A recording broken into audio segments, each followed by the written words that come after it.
రెండేళ్ల నమ్మకం అభివృద్ధి సంక్షేమం కార్యక్రమంలో భాగంగా పొదలకూరు పట్టణంలోని రమణారెడ్డి కాలనీలో ఎమ్మెల్యే సోమిరెడ్డి చంద్రమోహన్ రెడ్డి ఇంటింటి ప్రచారం నిర్వహించి కరపత్రాలు పంచారు. అనంతరం ఏర్పాటు చేసిన వేదికపై మాట్లాడుతూ మాజీ మంత్రి కాకాని గోవర్ధన్ రెడ్డిపై తీవ్ర విమర్శలు చేశారు.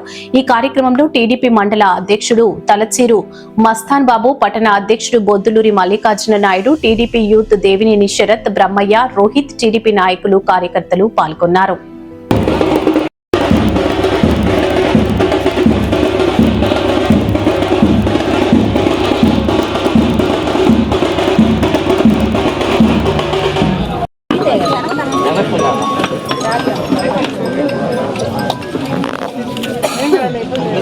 బిస్కెట్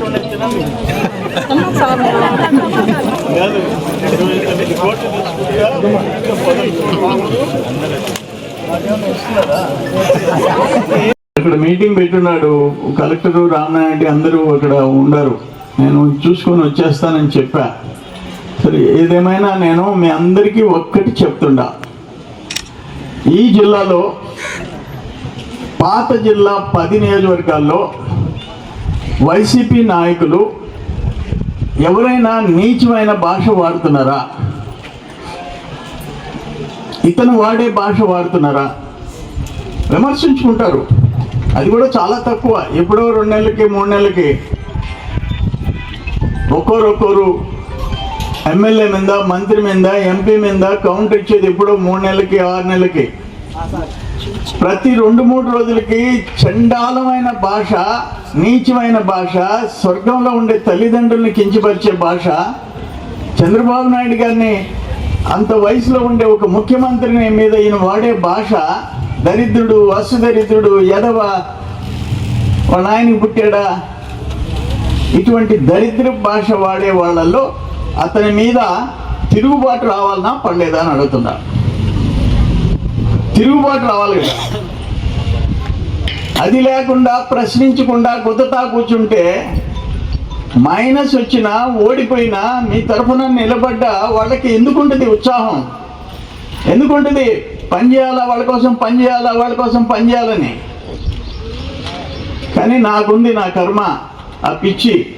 ఓడిపోయినా గెలిచినా, వాళ్ళు ఓట్లు వ్యతిరేకంగా కుమ్మినా వాళ్ళకైతే సాయం చేయాలని చెప్పేసి అనుకుంటాం.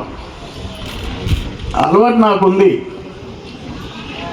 అందుకని ప్రజల్లో మార్పు రావాలని చెప్పేసి అడుగుతున్నా. నేనేమి అవాస్తవాలు మాట్లాడలే, వాస్తవంగా జరిగిన పనులు చెప్పా. అతను చేసినవి ఏదైనా ఉంటే చెప్పానండి. లేనప్పుడు మీరు నిలదీయాల్సిన బాధ్యత ఉందా లేదా అని అడుగుతుండా. ఏం చేశాడో చెప్పబోయా అని అడగాలి కదా. ఆయన వస్తే ఊరికి నువ్వేం పీకేవా?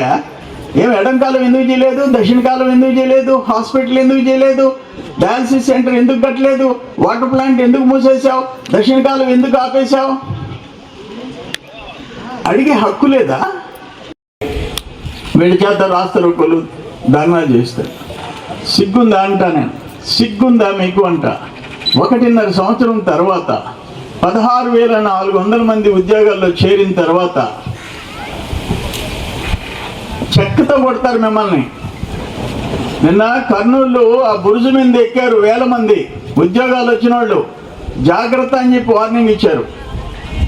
16,400 కుటుంబాలు. ఆషామాషి కాదు. ఇప్పుడు మళ్ళీ నవంబర్, డిసెంబర్లో మళ్ళీ డిఎస్సి నోటిఫికేషన్ ఇస్తున్నారు. వేల ఉద్యోగాలకి నోటిఫికేషన్ ఇస్తున్నారు. ఆ బ్రాండ్ ఎవరిది? లోకేష్ బాబుది. లోకేష్ బాబు బ్రాండ్. సిగ్గుపడాలా మీరు? మీ టైంలో ఒక్క ఉద్యోగం, డిఎస్సి ఉద్యోగం ఇవ్వలా. మీ టైంలో ఒక్క ఉద్యోగం ఇవ్వలా. సిగ్గు లేకుండా రోడ్లు ఎక్కేసేసి ర్యాలీలు చేసుకుంటున్నారు. నేను చెప్పాను మొన్న, నేను మనుబోలు పోతున్నాను. ఒక సెంటర్లో, విఆర్ కాలేజ్ సెంటర్లో, నెల్లూరు సిటీది అనుకుంటా, ఇంకొంచెం దాటంగానే వేదాయపాలెం సెంటర్లో నెల్లూరు రూరల్, వెంకటాచలం పోగానే సర్వేపల్లి నిరసన దీక్షలు. ఒక్కడు జంజీ కుర్రోడు కనపడలే. అంత ముసలోళ్ళే, అంత ముసలి కట్ట. అందుకని జంజీ కాదు ఇది. ఒక బ్యాచ్ జెన్ఎఫ్, ఒక బ్యాచ్ జంజీఎఫ్. అంటే జెన్ ఎఫ్ అంటే నాయన్లు, ఇంకో బ్యాచ్ జెన్ జిఎఫ్ అంటే గ్రాండ్ ఫాదర్స్, ముసలోళ్ళు, తాతలు.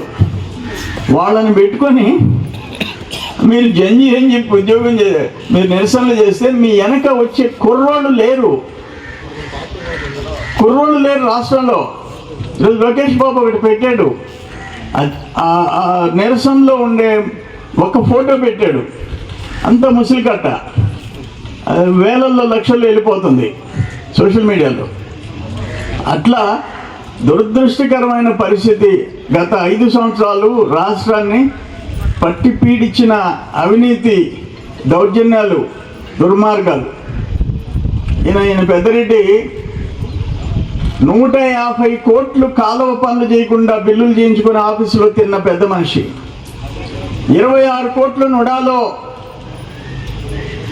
డ్రైన్లు, సవిటి కాలువలు, ఇంత పెద్ద పలకేసుకుంటాడు సవిటి కాలువ. ఏ ఊరికైనా పో, అయ్యా మాకు వెనక్కి వస్తున్నాయి నీళ్లు, మాకు వెనక్కి వస్తున్నాయి, దాంట్లో దోమలు వస్తున్నాయి, దాంట్లో పురుగులు వస్తున్నాయి, నీళ్లు బయట పోవడంలా. అంటే తినేశారు డబ్బులు.